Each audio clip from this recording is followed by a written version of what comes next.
마태복음 5장을 드디어 마치는 시간이 되었습니다.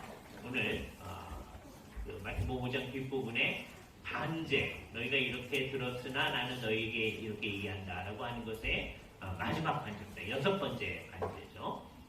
사람들이 하나님께서 구약 성경에 주셨던 말씀을 어떻게 오해하는가 하는 것들을 생각하면서 그 오해를 극복해서 진정한 이해로 가도록 하는 그 반제의 마지막 얘기입니다. 그리고 그 마지막 얘기답게 이거 우리한테는 굉장히 어렵다고 느껴지는 말씀들입니다. 무슨 말이냐? 주님께서 하신 말씀 먼저 듣죠. 44절. 나는 너희에게 이르노니 너희 원수를 사랑하며 너희를 박해하는 자를 위하여 기도하라. 이게 이제 주님께서 우리에게 요구하시는 거예요. 원수를 사랑해라. 그럼 그 당시에 유대인들은 어떻게 생각했느냐? 그 당시 유대인들은 이렇게 얘기를 들었어요. 내 이웃을 사랑하고 내 원수를 미워해야 하였다는 것을 너희가 들었었다. 그런데 구약 성경을 암만 찾아봐도 이웃을 사랑하라는 말은 있어요. 아주 대표적인 예가 레위기 19장에 있는 말씀입니다. 레위기 19장에 보면 17절 말씀을 제가 읽을 텐데요. 너는 내 형제를 마음으로 미워하지 말며 내 이웃을 반드시 견책하지 말라.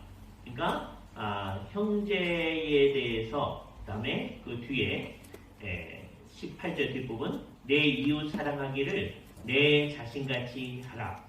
그래서 이웃을 사랑하라는 얘기를 이제 가져온 거죠. 그런데 원수를 갚아라. 또는 원수를 미워하라. 이런 말은 사실은 없는 말이거든요.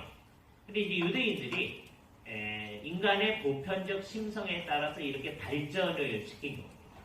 심지어는 구약 성경에 나오는 말들을 자기네식으로 생각하면서 하나님께서도 그와 같은 것을 우리한테 요구하신 적이 있지 않습니까? 그러면서 성경 구절까지를 삐딱하게 잘못 해석해서 그렇게 하거든요. 예를 들자면 신명기 25장에 보면요. 주님께서 이렇게 명령하신 말씀이 있어요. 25장 17절 이하의 말씀. 너는 애굽에서 나오는 길에 아말렉이 내게 행한 일을 기억하라. 그 사람들이 어떻게 했는가? 곧 그들이 너를 길에서 만나 내가 피곤할 때 내 뒤에서 떨어진 약한 자들을 쳤고 하나님을 두려워하지 아니하였다. 그러니까 그 사람들을 기억해라 라고 하는 것을 얘기해요. 아말렉에 대한 기억을 지워버리지 말라, 잊지 말라, 이런 얘기가 있으니까 그러니까 이런 말씀은 이웃을 미워하라는 얘기가 아니겠습니까? 이렇게 이제 생각을 해야 하는 거죠. 그게 좀 더 타락한 우리의 본성에는 맞습니다. 그렇죠? 그런데 이게 하나님의 뜻 전반하고는 맞지 않는 거죠. 그래서 이제 우리는 이제 성경을 들을 때, 예수님이 주신 말씀을 들을 때 늘 우리식으로 듣는 성경을, 예수님이 하시는 말씀을 우리식으로 해석하고자 하는 마음이 있습니다. 특별히 이 말씀을 깊이 있게 생각한다고 하는 사람들일수록 그렇게 할 수가 있어요. 정말 이상한 일이죠. 성경 말씀을 깊이 있게 생각한다고 하면서 그것을 어떻게 왜곡할 것인가. 너희가 이렇게 들었으나 라고 하는 것이 다 그 얘기예요. 사람들은 늘 그렇게 하려는 용의가 있고 그렇게 할 준비가 딱 되어 있습니다. 그래서 성경을 한편으로는 안 들으려고 하고요. 또 듣는다고 해도 우리식으로 그것을 왜곡해 버리려고 하는 성향이 아주 강합니다. 이럴 때 이러한 성향을 이제 바르게 해주시는 게 이제 이 반제 가운데 나타나는 예수님의 의도인데 오늘이 그게 그 절정을 이루는 거죠. 그렇죠? 예수님께서는 뭐라고 우리에게 요구하시느냐? 너희는 너희 원수를 사랑하라. 사람들은 원수를 미워하라고 생각을 하는데 심지어 유대인들조차도 하나님의 백성이라고 하는 유대인조차도 계속해 있으면서 특별히 1세기 유대인들은 다 그렇게 생각하고 있는 거죠. 이것의 아주 대표적인 예 여러 번 들었습니다만 그것이 이제 유대인들이 온 세상 사회에 이제 퍼져나가서 살고 있잖아요. 유대인들하고 접촉을 많이 했거든요. 그래서 이제 유대인들을 이 사람들이 하나님의 말씀에 근거해서 자기 나름대로 열심히 살아나가는 것에 대해서, 근데 거기에 이제 문제도 있긴 있지만 그거를 조금 더 희화한 그림들이 이 세상에 많이 있어요. 그런 모습이 유대인들에게 있겠죠. 유대인들은 가서 어디 가서든지 열심히 일하는 모습이 있습니다. 그런데 이제 접촉하다 보면 언제나 부정적인 생각들이 이제 있게 되잖아요. 그러니까 되게 접촉을 안 하면 부정적 생각이 별로 없습니다. 그죠? 근데 이제 접촉을 많이 하는 사람들이 늘 이제 어려움이 있는 거죠. 그러니까 늘 그런 거죠. 가까이 있는 사람들.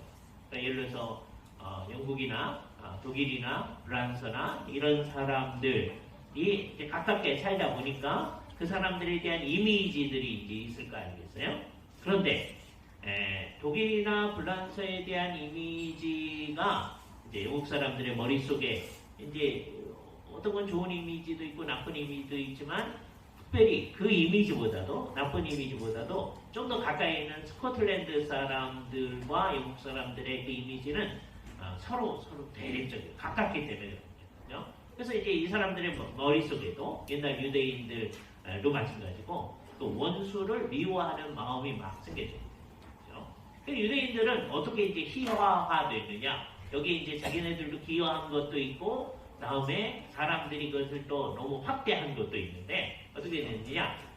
우리가 잘 알고 있는 베니스의 상인이라고 하는 셰익스피어의 그게 잘 나타나 있는 거죠. 그렇죠? 베니스의 상인에 나타나는 그 상인은 이제 유대인으로 이제 묘사되어요. 그러니까 그 사람은 아주 모든 것을 정확하게 부여받는 존재죠. 그렇죠? 이게 어떻게 되어 있느냐? 유대인들은 내 이웃은 사랑해야 된다고 하니까 그 이웃을 누구라고 생각하냐면 같은 유대인들이다 이렇게 생각하는 거죠. 같은 유대인들한테는 저 사람이 어려움에 빠졌다 그러면 그냥 빌려주는 거예요. 그냥 줘요. 그런데 그러면 이제 자기네들이 이윤이 안 남잖아요. 그러니까 그걸 어디서 이제 말을 하느냐? 이웃이 아닌 사람이라고 생각하는 사람들. 그 사람들이 이제 유대인 입장에서 이방 사람들. 이방 사람들한테는 어떻게 하느냐? 우리가 흔히 이제 베니스의 상인에 나오는 얘기서부터 얘기하듯이 소위 고리 대금을 하는 겁니다. 그렇죠? 한 10%, 20% 이렇게 이제 받으면 상당히 많은 것을 이제 얻을 수 있잖아요, 그렇죠? 네. 이제 이게 굉장히 이제 어려운 문제예요. 사람이 살면서 자기의 재산 가운데서 남한테 이렇게 빌려주고 이렇게 이식을 취하는 것, 이자를 받는 게 옳은 거냐? 이게 굉장히 어려운 문제죠. 결국 이제 고민을 하다가 어느 정도의 적당한 이윤이라고 하는 것은 있을 수 있다는 생각이 주류 교회의 생각입니다. 주류 교회는 늘 그렇게 생각해요. 아주 극단적인 사람들은 우리는 어떤 정황에서도 이자를 받지 말아야 된다. 이렇게 이제 발전을 시켜나가요. 예수님 말씀으로부터. 그건 좀 지나친 겁니다. 그럼 여러분이 은행에 저금을 해놓고 거기서 이자를 받고 그러시면 안 되는 거예요.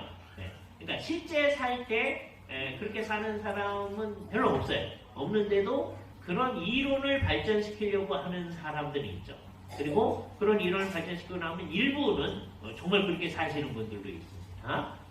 그러나 대부분 그렇지가 않죠. 그래서 주류교회에서는 언제나 일정한 정도의 이윤은 있을 수 있다. 그렇게 생각했어요. 그게 어느 정도냐 하는 것은 상황에 따라 다 다른 겁니다. 근데 이제 유대인들은 이제 자기 형제라고 생각하는 유대인들에게 대해서는 이제 전혀 이윤을 받지 아니하고 빌려주고 그냥 주고 그러는데 그걸 이제 보충을 해야 되니까 다른 사람한테는 굉장히 심각하게 하는 거죠. 그래서 우리가 그럴 때 이제 피도 눈물도 없이 어떻게 한다 그렇게 표현하는 거잖아요. 그 얘기가 나오는 거죠. 베니스의 상인에서 누구의 살점을 한 파운드를 주기로 하고 이제 약속을 하는 거죠. 그 여자분이 기지를 발휘해서 그래 살을 베어내라. 근데 피는 한 방울도 흘려서는 안 된다. 그렇게 함으로써 그 문제를 해결하는 거죠. 여기에 이제 일종의 비극을 승화시키는 이제 셰익스피어의 이제 노력이라고 하는 게 이제 나타나고 있는데 거기에 희화화된 유대인의 모습이 바로 그겁니다. 이웃은 누구냐? 동료 유대인들이다. 사랑하고 내 이웃이 아닌 사람들은 미워해도 된다. 그게 아주 최소한이 뭐였느냐면 이자를 많이 받아도 된다. 이렇게 생각하는 거죠. 너희는 그렇게 듣고 산다. 그리고 그게 일반적이다. 근데 너희는 어떻게 해야 되느냐? 내 이웃을 사랑해야 된다. 이 이웃을 사랑한다는 말, 이건 굉장히 이제 어려운 말이죠. 그런데 더 나아가서 그 이웃이란 말의 그 함의를 더 분명히 하고자 예수님께서는 너를 박해하는 자, 너는 핍박하는 자를 위하여 기도해라. 여기에 하나님 나라 백성의 진정한 삶의 모습이 나타납니다. 이 말씀 앞에서 우리는 잘 생각을 해야 돼요. 그 다음에 나오는 말을 주의해서 들어야 됩니다. 그 다음에 있는 말을 조건적으로 생각하면 안 돼요. 이와 같이 한즉 하늘에 계신 너희 아버지의 아들이 되리니, 이 되리니라는 말 잘 번역한 말이긴 해요. 무엇이 된다라고 하는 말, 기노마이라는 말인데 이게 진짜 되리니. 그러나 오해를 하면 안 됩니다. 누구든지 이렇게 오해를 할 수 있죠. 아, 이렇게 행하면 내가 하나님의 자녀가 되는구나. 그렇게 생각하면 안 된다. 예수님의 의도는 그게 아니다. 말은 그렇게 아니다. 나중에 6장에서 주께서 가르친 기도를 이제 얘기할 때 다시 한번 얘기하겠지만 이게 무슨 말이냐? 이게 일종의 과장법. 여러분, 만일에 이게 과장법이 아니라면 여러분은 자, 두 가지 질문을 합니다. 잘 생각해보세요. 여러분이 원수라고 생각하는 모든 사람을 사랑합니까? 지금 현재 안 그렇게 조금이라도 있으면 여러분은 하나님의 자녀가 아닙니다. 그러니까 이런 얘기를 들을 때 우리는 그냥 말이죠. 이렇게 들으려고 그러는데요. 그 진지하게 들으려고 하지 않아요. 그죠? 또 어떤 사람은 내가 원수를 아직도 이렇게 사랑하는 마음이 없는 거 보니까 내가 하나님의 자녀가 아니구나 라고 해서 절망에 빠지는 사람. 이 두 가지가 다 아니에요. 이 말의 뜻은 뭐냐? 자증을 그랬어요. 이렇게 하면 자녀가 된다는 말이 아니고 말은 그렇게 하시는 거예요. 이 말은 너희는 하나님의 자녀다라고 하는 것을 전제하고 얘기합니다. 어떻게 해서 하나님의 자녀가 되느냐? 여기 있지는 않지만 성경 전체를 보면 예수 그리스도의 구속의 십자가에서 이루신 우리의 죄를 다 없애시고 다음에 우리를 하나님의 자녀로 만드셔서 하나님의 자녀답게 행할 수 있는 모든 능력을 주시는 것을 전제로 해서 하는 얘기입니다. 너희 하나님의 자녀다. 그러니까 원수를 사랑해야만 한다. 라고 우리에게 얘기해 주는 거예요. 거꾸로 생각하지 마세요. 거꾸로 생각하면 가능성이 없습니다. 아무도 그럴 수 있는 사람이 없어요.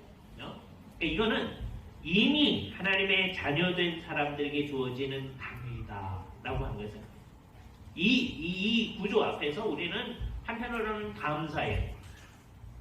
그런데 그 감사가 진짜려면 어떻게 나타나는가 이걸 생각해야 돼요.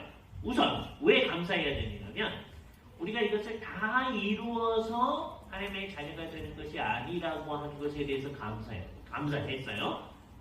정말 주께서 우리가 다 이렇게 하지 않았는데도 우리를 하나님의 자녀로 만들어주셔서 감사합니다. 근데 진짜 그걸 감사하는 사람은 가짜로 감사하는 사람이 있고 진짜로 감사하는 사람이 있다고 제가 여러 번 얘기했잖아요. 가짜로 감사하는 사람은 이걸 한 10번쯤 물어보실 겁니다. 진짜죠? 네? 그런 다음에 이제 하는 말이 내가 계속해서 원수를 미워해도 되겠죠. 왜? 나는 이미 하나님의 자녀니까. 그렇게 나가는 사람은 진짜로 하나님에 대해서 감사하는 사람이야. 진짜 믿는 사람, 진짜 감사하는 사람은 정말 감사해가지고 우리가 어떻게 해야 되는데요 하면서 주님께서 내 원수를 사랑하라 한 데까지 나아가려고 합니다. 이것을 예수님께서는 몇 가지 예를 들어서 우리한테 설명합니다. 예를 들어서 46절을 보면 너희가 너희를 사랑하는 자를 사랑하면 무슨 상이 있으리요? 세리도 이같이 아니하느냐? 세리는 그 당시 유대인들 가운데서 유대인들이 제일 미워하는 사람입니다. 경멸하는 사람. 왜냐하면 세리는 왜 이게 문제가 되느냐면 우리식으로 말하면 일제시대 때의 일본 제국주의 시대를 얘기하고요. 네?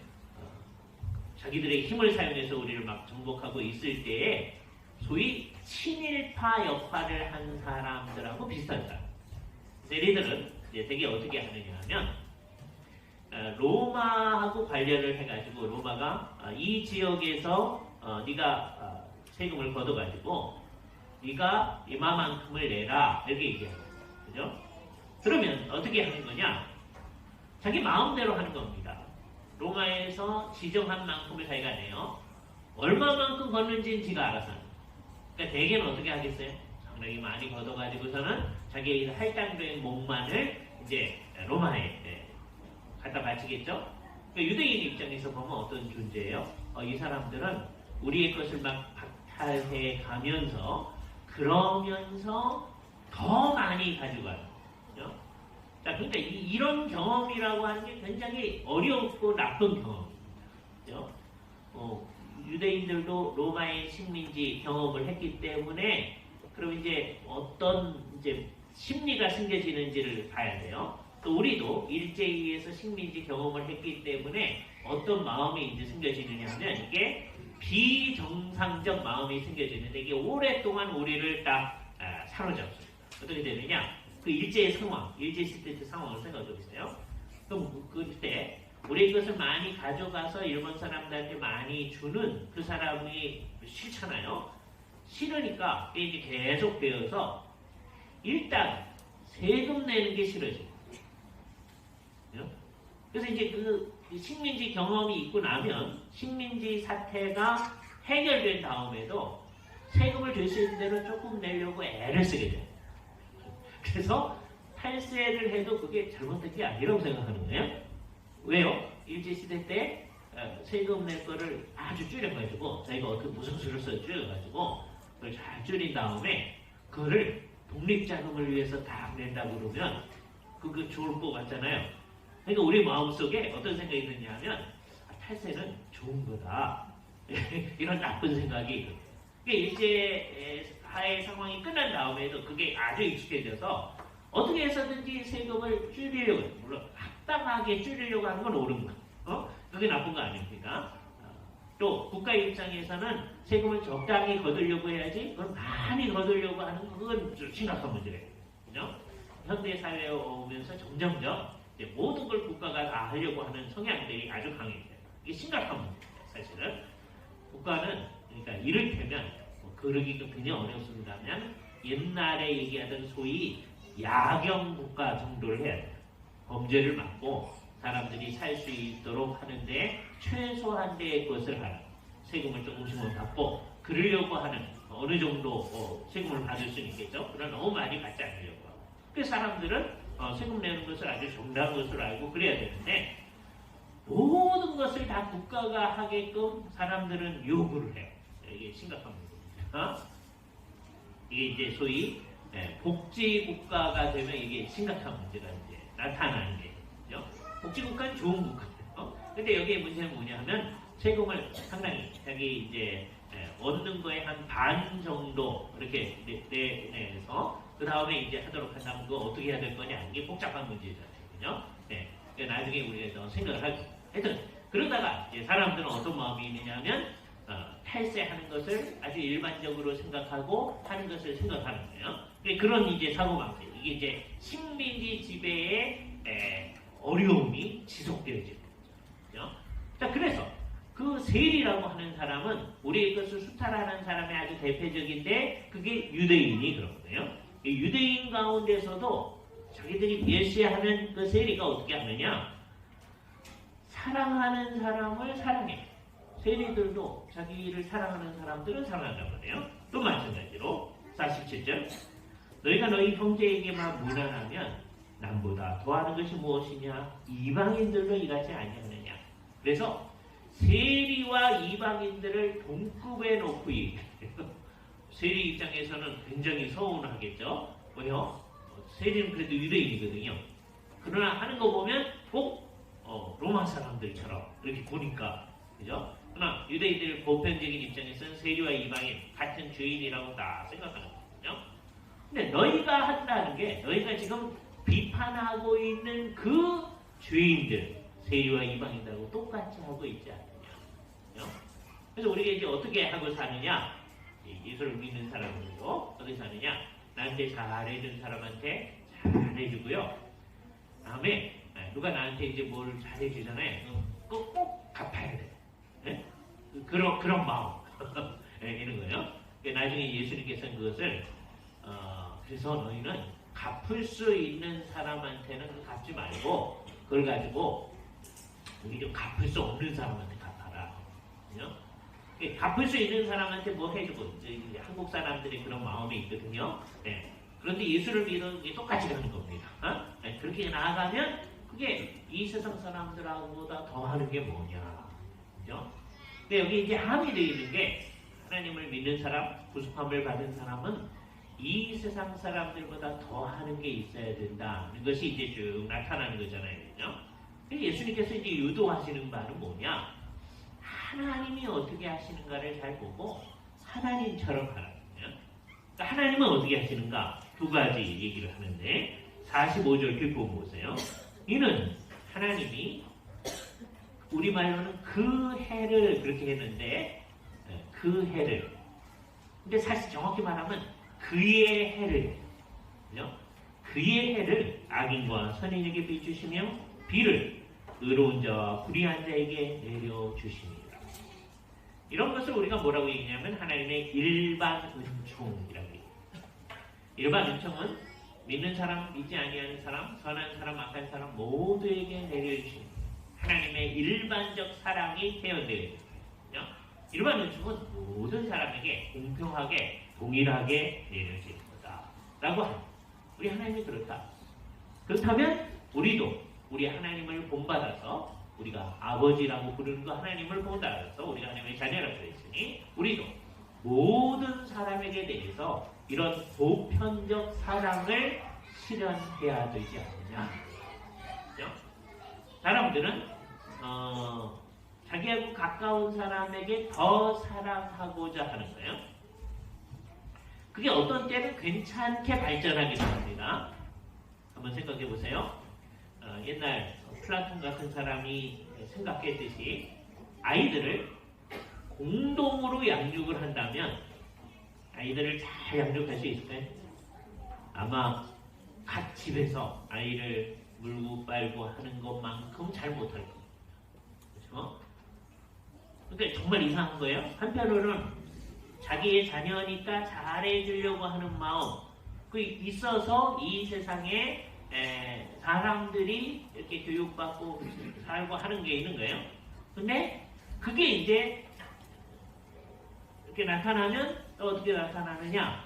요즘에 우리가 이제 발견하게 되어지는 아주 지나친 자녀 사랑의 폐해들을 우리 스스로와 다른 사람의 삶에서 늘 보게 되어져요. 그러니까 자녀를 잘 돌보려고 하는 마음, 그게 좋은 마음이죠. 그래서 우리는 그냥 공동으로 양육하자. 이건 정말 이상한 생각이에요. 이 세상에서 제일 똑똑하다고 해도 플라톤 같은 사람이 이상 국가를 생각을 하면서 조금 더 이제 희화해서 얘기하면 여자와 아이는 공유해야 된다. 이런 얘기하는 거예요. 이거 얼마나 이게 무슨 이상 국가입니까? 사람들은 그렇게 생각하는 게 옳지 않다고 하는 것을 분명히 생각을 안 믿는 사람도 그 문제점이 있다 이렇게 생각할 정도니까 그러나 똑똑하다는 사람들도 생각하면서 그렇게 가는 거예요. 그러나 주님께서 우리에게 얘기해 주시기를 우리 하나님은 어떻게 하느냐 보편적으로 모든 사람에게 햇빛과 비를 내려주신다. 사랑하신다. 일반적인 은총을 보여주신 거죠. 그러니까 너희도 그러면 살아야 된다. 그렇죠? 그래서 우리가 소위 누구를 더 사랑하고 덜 사랑하고 하는 게 있잖아요. 그게 어느 한도 내에서는 있을 수 있는 겁니다. 가족들을 더 사랑하게 되죠. 한도 내에서 있을 수 있는 거예요. 그러나 궁극적으로는 그 방향이 옳은 건가? 그러니까 한국 사회의 문제를 우리가 옛날서부터 얘기하면서 우리가 소위 혈연, 지연, 학연에 의해서 모든 문제를 일으킨다. 우리가 그렇다. 이것을 얘기하잖아요. 그게 뭐예요? 그 사람들을 더 사랑하고 다른 사람은 덜 사랑하기 때문에 나타나는 문제예요. 그래서 어디서든지 아는 사람이 있어야 뭐가 이루어지는 이 문제의 문제점을 우리가 늘 알잖아요. 근데 이 문제를 근본적으로 해결하려면 어떻게 해야 돼요? 우리가 정말 예수님이 얘기하는 보편적 사랑을 실현할 수 있어야 돼요.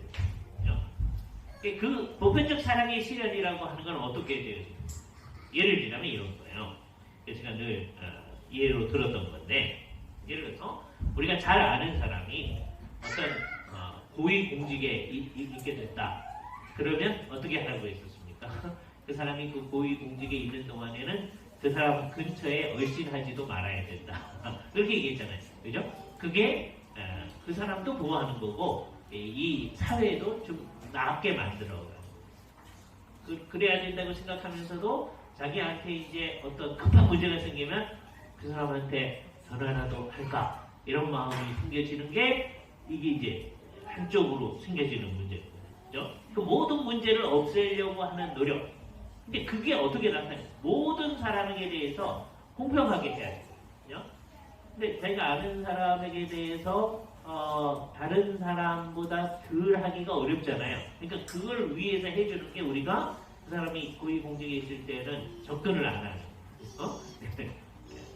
그게 이거는 심지어 옛날에 동사무소에서 사람들과의 관계 이런 거에서도 마찬가지거든요.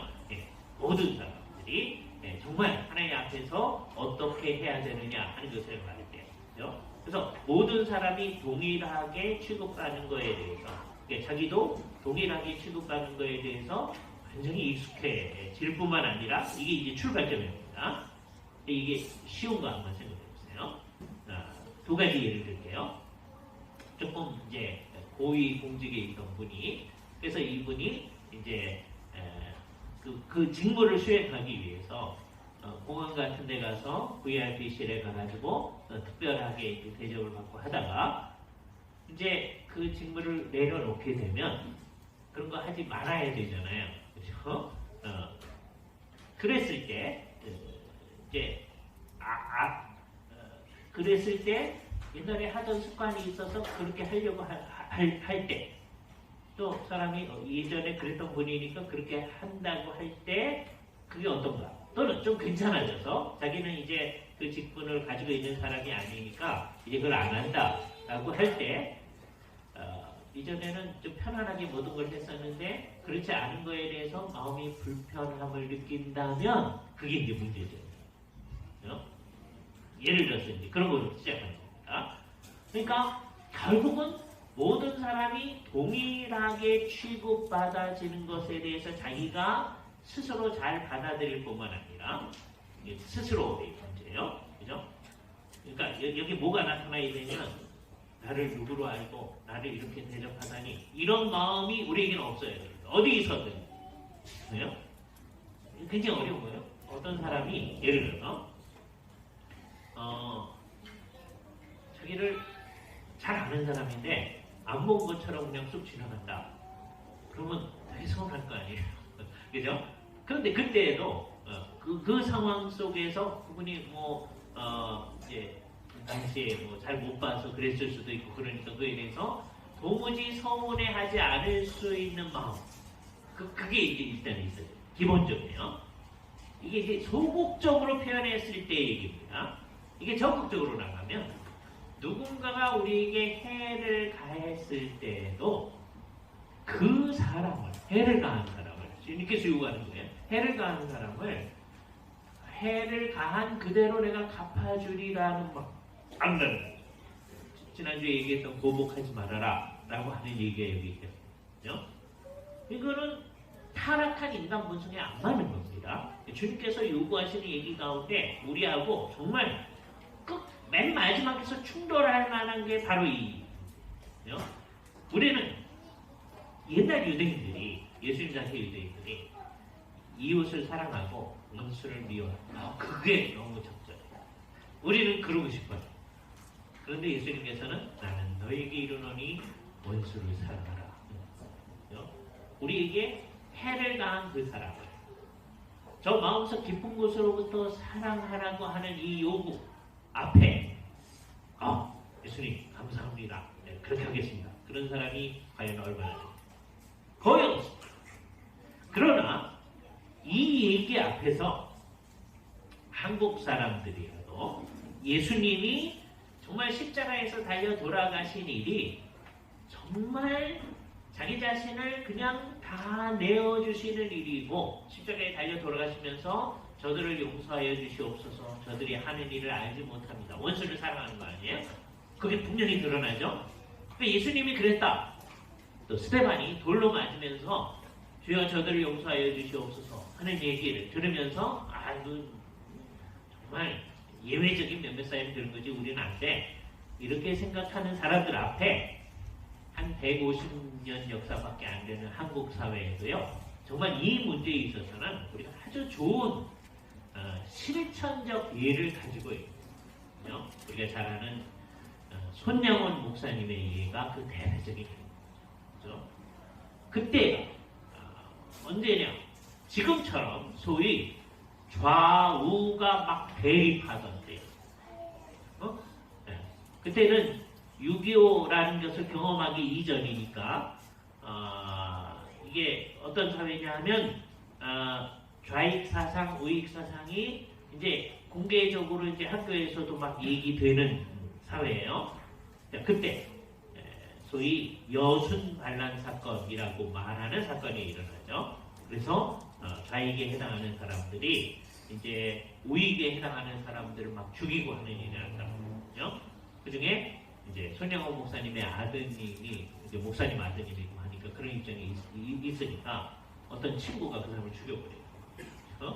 그랬을 때 이게 정말 지금 얘기하는 좌우의 대립의 아주 극한적 상황의 아주 대표적인 예입니다. 그 많은 예들이 있는데 그렇게 죽은 사람 많이 있죠. 제주도에서도 그렇게 죽은 사람이 있고 어디서든 그런 사람이 있는데 그랬을 때 손양호 목사님의 예가 아주 뛰어난 예는 뭐냐면 자기 아들을 죽인 그 아이를 위해서 용서해 달라고 탄원서를 써요. 그때는 이제 재판이 아니고 미군 군정하에 있었기 때문에 미군 군정 담당자한테 탄원서를 씁니다. 용서해 달라고. 그거를 제일 이해할 수 없었던 게 손양호 목사님의 따님입니다. 아니, 우리 오빠를 죽인 원수를 어떻게 용서해 달라고 저러느냐. 요 비슷한 예를 하나 더 말씀드릴게요. 박윤선 목사님께서 아주 열심히 평생 원하던 바가 있었는데 이분이 이제 파란에 가서 파란이 네덜란드인데 네덜란드에 가서 자유대학교에서 박사학위 하기를 원하셨었어요. 그죠? 그 당시에 한국에 공부를 많이 한 분이 없으니까. 그래서 원하셔서 어떻게 이제 고시원에서 좀 가르치시다가 이제 아주 좋은 기회를 얻어서 이제 가셨습니다. 근데 3개월이 지났을 때 그 기간 동안에 이제 가족들한테 편지를 쓰면서 뭐라고 하셨냐면 늘 기도를 합니다. 그러면서 이제 뭐라고 하시냐면 빨리 오라고 생각하지 마십시오. 성령을 충만히 받기 전에는 돌아가지 않습니다. 이런 게 가족들의 마음은 좀 이상한 거겠죠. 자, 그런데 이분이 3개월 만에 돌아오게 되는 사건이 왜 그러냐? 사모님이 차에 치여서 돌아가십니다. 그런데 이제 미군이 모는 차에 치여서 돌아가시게 됐거든요. 그래서 이제 이분이 왔을 때는 이미 장례가 다 치러졌습니다. 파란에 있기 때문에 비행기 타고 오는 것도 아니고 하니까 굉장히 시간이 걸려서 왔으니까 그런 거예요. 그래서 이분이 와서 처음 한 게 뭐였느냐? 그 미군 병사, 그 자동차 운전을 해서 자기 부인을 죽이게 한 사람을 선처를 해달라고 편지를 써요. 그거 제일 이해 못할 사람이 누구냐? 그 딸입니다. 지금까지 이해를 못하고 있어요. 어떻게 우리 어머니 돌아가시게 그 사람을 용서해 달라고 그럴까? 그러니까 이게 제일 누구한테 어려우냐? 아주 가까운 가족한테 이게 어렵죠. 우리의 마음은 그럴 때는 원수를 좀 갚아야 되지 않을까? 최소한 원수는 안 갚아도 우리의 최소한의 권리는 찾아야 되지 않을까 하는 마음이 우리 심령에 맞아요. 그러니까 유대인들이 어떻게 발전시킨 거예요?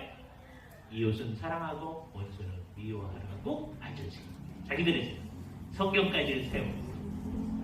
그러나 예수님께서는 그게 아니다. 그러니까 그게 아니다라고 하는 그 예수님의 얘기 앞에서 우리는 그 예수님의 얘기만 있고 예수님이 십자가에서 저들을 용서해 주시옵소서 그 얘기만 있으면 우리는 어떠했을 거냐면 예수님입니다. 그러지요? 그거 말이에요. 근데 우리에게는 우리와 같은 성정을 지닌 스테반이라고 하는 사람도 성경 가운데 있고요. 똑같이 기도하는 손양원 목사님이라고 하는 우리와 똑같은 사람. 그분은 우리보다 아주 뛰어난 사람 아닙니다. 그냥 성경도 어느 정도만 아는 그냥 신실한 목사님일 뿐이에요. 그러나 주님께서 하신 이 말씀을 그대로 실현해 보려고 합니다. 그래서 그 사람을 용서하라고 해서 자기 양자로 삼습니다. 네? 그 양자로 삼아서요 그 사람이 목사가 돼요. 네? 자기 아들은 죽고 네? 그 자기 아들을 죽인 사람이 양자가 돼요. 그 사람이 목사가 돼요. 이 사람은 얼마나 감사한 마음으로 자기를 용서하시니까 감사한 마음으로 예수님의 사랑을 손영원 목사님의 이 사랑으로부터 체험해서 정말 어떻게 하는지를 알게 되는 거잖아요. 이 우리의 삶의 모델. 그래서 이 모든 걸 요약할 때 지금 한 6주 이상 우리가 반제들을 생각했는데 그 모든 반제들의 종합 결론이 뭐냐? 48절에 나오는 말씀. 그러므로 하늘에 계신 너희 아버지의 온전하신 것 같이 너희도 의를 폐하러 구약에 있는 율법을 폐하러 한 줄로 생각하지 말아라. 그러면서 20절에 너희 의가 서기관과 바리새인보다 더 낫지 아니하면 결코 천국에 들어가지 못한다. 그 서기관과 바리새인의 의보다 더 나은 의 그게 뭐예요? 하나님 아버지의 온전하신 것 같은 온전함을 실현하는 이 우리의 기준입니다. 이 기준 앞에서 우리는 몇 가지를 선언해야 돼요. 그게 옳습니다. 그러지 않고 주님 요구하실 걸 요구해야죠. 우리가 어떻게 하나님의 온전하신 것 같은 거 실현하겠어요. 그거 요구하지 마세요. 이러면 안 됩니다. 그걸 받아들이고 그게 기준입니다. 옳습니다. 이게 얘기예요. 예. 두 번째, 우리는 뭘 인정해야 되느냐? 우리 스스로는 그 기준을 이룰 수 없다고 하는 것을 인정해요. 그런데 이제 예수님께서 우리의 죄를 그렇게 못한 우리의 모든 죄를 용서하시고 또 지금도 용서하시면서 또 동일하게 요구하시고 하나님의 온전하신 것 같이 온전해라. 내 원수를 사랑해라. 요구하시는 거예요. 너희 못하지 그러니까 안 해도 돼. 이러지 아니하시고 요구를 하시는 거예요. 그래서 그 요구 앞에 우리는 끊임없이 우리 서 있는 거예요. 그러면 이제 우리가 예수님께서 용서하신 것에 근거해서 됐어요. 그 다음에 이제 제대로 알고 주님이 능력을 주셨으니 그렇게 행하죠. 그렇게 해보려고 하는 거예요. 노력 안 해도 되는 게 아니고 해야 됩니다. 하지만 우리가 행하는 것이 주님이 요구하시는 그 높은 표준에는 늘 못 미친다고 하는 걸 인정할 수밖에 없어요. 이렇게 생각할 때에 정말 성경이 말하는 기독교회가 뭔가 하는 게 들어요. 사람들은 이거를 비틀어가지고 예수님이 요구하는 것처럼 안 만들어 보려고 노력을 합니다. 그게 뭐였느냐? 그게 기독교의 형태를 유지하고 날마다 예배를 드리면서도 예수님이 요구하는 대로 그 높은 수준을 자꾸 낮춰가지고 요 정도 하면 됩니다. 이렇게 낮춰버린 게 그게 중세의 천주교회. 그리고 잘못하면 우리도 그렇게 할 수 있어요. 그래서 우리는 다 있습니다. 우리는 저 사람들보다 낫습니다. 우리는 정말 우리는 그래도 우리는 오전 예배도 오고요. 오후 예배도 오고요. 그럽니다. 그리고 우리가 노력합니다. 이렇게 간다면 우리가 그거 똑같아죠. 우리는 노력하지만 우리의 노력하는 것이 하나님이 얘기하는 그 수준에 미치지 못합니다. 그에 대해서 안타까워합니다. 미치지 못하는데 어떻게 하라고요? 이렇게 나오는 거 굉장히 많은 교우들이 지금 그러고 있습니다. 우리는 요 정도만 할 수밖에 없는데 하나님 요것도 받아주려면 받아주시고 아니면 마셔요. 이런 마음이 있다면 이거 안 되는 거죠. 예. 주님께서 요구하는 대로 하나님의 온전하신 것 같이 우리는 가려고 노력하는 거예요. 끊임없이 가는 거예요. 그죠? 그래서 이걸 뭐라고 표현하냐면 날마다 그 원칙에로 가까이 가는 그 영어 단어 하나를 외워놓으시는데 뭐뭇에 날마다 근접해 가는 것을 approximation이라고 합니다. 그래서 우리가 하는 건 뭐냐? 이 산상수훈을 잘 보면서 우리가 하는 건 날마다 approximation, 날마다 가까이 가는 거예요. 네? 이게 제일 가까운 단어가 수렴한다는 단어예요. 수렴. 옛날에 수학 시간에 쓰던 단어 있잖아요. 수렴해 간다. 그것을 똑같이 이루지 못. 하나님의 온전하신 것 같이 이루지 못하지만, 그래서 우리는 완전함이 이룰 수 없는 거예요. 완전주의는 안 돼요. 그러나 그는 우리가 완전을 향해 나가지 않는다는 거 아니고 날마다 완전을 향해 나아가려고 하는 거죠. 그리고 그 힘을 예수 그리스도와 성령님께서 우리에게 주신다고 하니까 우리가 그걸 믿고 노력해라. 그래서 매일매일 우리의 삶을 돌아봤을 때, 또 성찬을 앞두고 우리의 삶을 돌아봤을 때 우리가 하나님의 뜻에 못 미치는 부분이 있음을 발견합니다. 주님, 오늘도 주님의 뜻대로 산다고 했는데 이렇게 못했습니다. 용서해 주시옵소서. 우리 마음속에 원처를 미워하는 마음이 그냥 막 있습니다. 특히 요즘 같은 때 일본 사람들에 대한 마음 아직 막 있잖아요, 우리한테. 네? 네. 그 마음 주님 앞에 어떻게 해야 됩니까? 이렇게 생각해요. 그거는 당연히 있어야 되죠. 이입이 안 된다. 그죠? 네. 그 말은 일본 사람들이 잘못한 거에 대해서 아무 이유도 안 한다. 그런 얘기는 아니죠. CCTV를 다 가리지만 누군가가 아주 재미있게 표현을 했어요. 이거를 눈을 되게 사랑을 하면 눈을 감는다 그러는데 기독교인은 어떻게 하냐면 눈을 뜨고 살아가는 거예요. 문제를 정확히 바라보면서 그러나 그리스도의 사랑으로 그 많은 죄를 덮는 거예요. 그죠? 왜 그렇게 해요? 그렇게 해야 악이 자꾸 상승하는 걸 막을 수가 있어요. 원수를 갚게 되면 그 원수를 갚으면 또 다른 원수를 갚고 다른 죄악을 또 낳게 마련이에요. 그래서 이것을 끊어내는 길은 원수를 사랑하는 길밖에 없어요. 예수님께서 그 모범을 우리에게 보여주신 겁니다. 우리한테 요구되어진 거예요. 그러니까 매 순간 우리가 주님께서 요구하시는 만큼 원수 사랑 안 한다. 그 우리 현실이에요. 그러나 매 순간 내가 여기서 어떻게 하는 것이 제대로 하는 겁니까? 그래서 원수에게 어떻게 해야 되느냐? 주님께서 얘기해 주시면 원수에게 저들을 위해서 뭔가를 해주는 일을 해야 된다. 그죠? 박해하는 자를 위해서 기도하고 원수를 사랑하고 저들을 위해서 선한 일을 해주는 거죠. 그렇게 함으로써 우리가 하나님의 아들이라고 하나님의 자녀들이라고 하는 것을 이 세상에 드러내는 여기 우리의 사명이 있습니다. 주님 이 어려운 요구 앞에 우리를 세워주신 것에 대해서 이게 어려운 요구일수록 우리는 절망하지 말아야 됩니다. 어려운 요구니까 아예 그거는 말도 하지 마세요. 이럴 수가 있거든요. 수학 공부는 그렇게 하면 안 돼요. 조금씩 해야 돼요. 그죠? 그러나 주님의 이 어려운 요구 앞에서 이것은 우리로 하여금 절대로 교만해지지 않을 수 있게 하는 좋은 시금석입니다. 이 어려운 요구 앞에서 우리는 그래도 낫습니다. 그러지 않을 수 있게 되거든요.